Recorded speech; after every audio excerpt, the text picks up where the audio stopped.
These are the 5 greatest castles in Europe.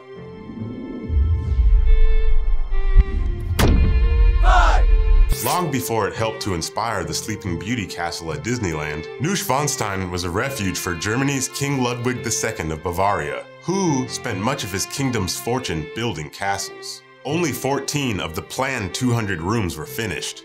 They were impressive with opulent gold leaves, ornate wood carvings, and vibrant murals that reveal a mad king's obsession with the myth and legend of late composer Richard Wagner's operas.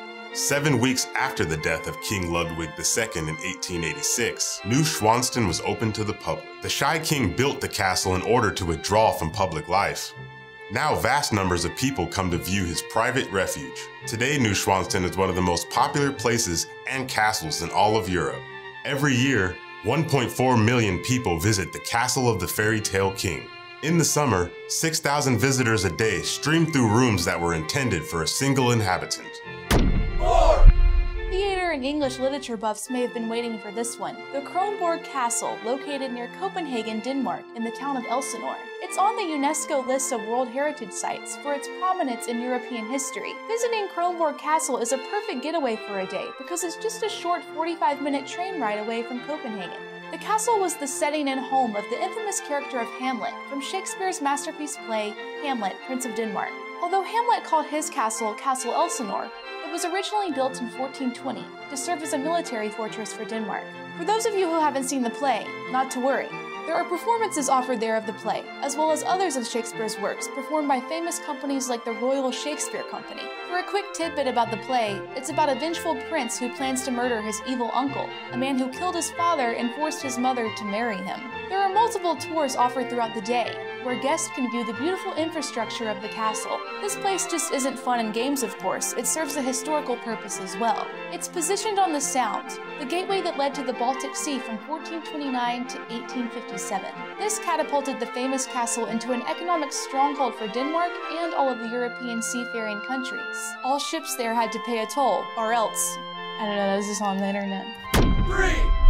The Chillingham Castle at first glance may seem like a nice place to visit. However, the current owners claim it to be the most haunted castle in Britain.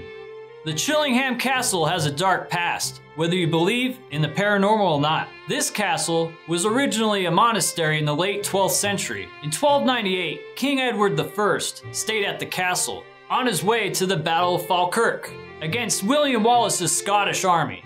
The castle has a small dungeon that has markings scratched into the walls made by prisoners to keep count on how many days they have left to live. The prisoners usually had their arms and legs broken before being thrown down a 20-foot hole and left there to die.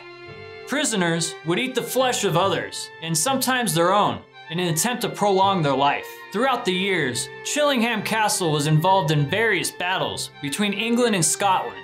The castle was built in a strategically important location in medieval times. It was used as a staging post for English armies entering Scotland. It was also repeatedly attacked by Scottish armies and raiding parties heading south. The site contains a moat, and in some places, the walls are 12 feet thick. 2! In the Scottish Highlands, where 3 sea lochs meet, stands a small island. On it resides what many call the most beautiful and romantic castle in all of Scotland. The stories say this place once housed a holy church, but none of it remains. In the 13th century, Clan Mackenzie and their allies claimed this castle for themselves, transforming this holy place into a militarized fortress stronghold. In the 17th century, the War of British Succession, or the Jacobite risings, began spreading through the United Kingdom. This time of rebellion forced the castle to stand strong through many battles. There was the Glorious Revolution, feuding between rival clan members, invasions, and all kinds of battles. In 1719, the Jacobite risings reached their peak. Royal English ships attacked the island and leveled the castle to ruins. In the early 20th century, the castle destroyed by war was beautifully restored with a stone arched footbridge to attach the island to the mainland. Ever since then, this palace of stone, perched on the Loch water's edge, has become one of the most photographed and filmed monuments in all of Scotland. These bewitching castle walls have appeared in all kinds of Hollywood and Bollywood films. The most iconic movie this castle has ever been filmed in has to be that super awesome 1980s theatrical thriller, Highlander. What? Eilean Donan is number 2 in the greatest castles in Europe? Prepare yourself, castle spot number 1, for there can be only one. Le Mont Saint-Michel is a breathtaking castle in northern France. The people in the region of Bretagne often think that this one is in their region, but technically it's listed in Normandy. Located right between the two regions is a medieval monastery that holds strategic fortifications against anyone considering planning an invasion on the French. Completely surrounded by water when the tide is high, it's a pretty difficult place to launch a full-out siege on, and the British from the 100 Years' War will tell you this is true. Pilgrims tended to come here when the tide was low, which would open up a pathway to the Le Mont Saint-Michel.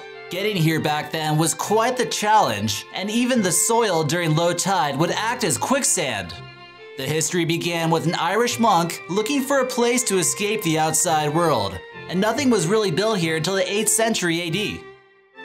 Despite its geographical location, this still wasn't enough to stop seafaring Vikings, and the monks learned quickly that they needed some kind of fortification here. Here in this photo, you see some of the fortifications that were installed on the eastern part of the island. While the English had been able to conquer much of France throughout history, they were never quite able to capture Le Mont Saint-Michel. Much of the island still maintains much of its Gothic architecture, and you can see this quite thoroughly if you enter the Abbey. The Abbey is the centerpiece of this amazing island, and it was constructed in 708 AD.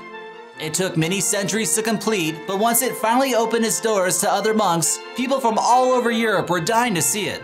The legendary castle was made into a UNESCO World Heritage Site, which will ensure the further protection of the architecture and historical value this place has. Hey guys, if you like this video, check out my channel American Eye, and click on this video, 25 Most Haunting Photos from Chernobyl.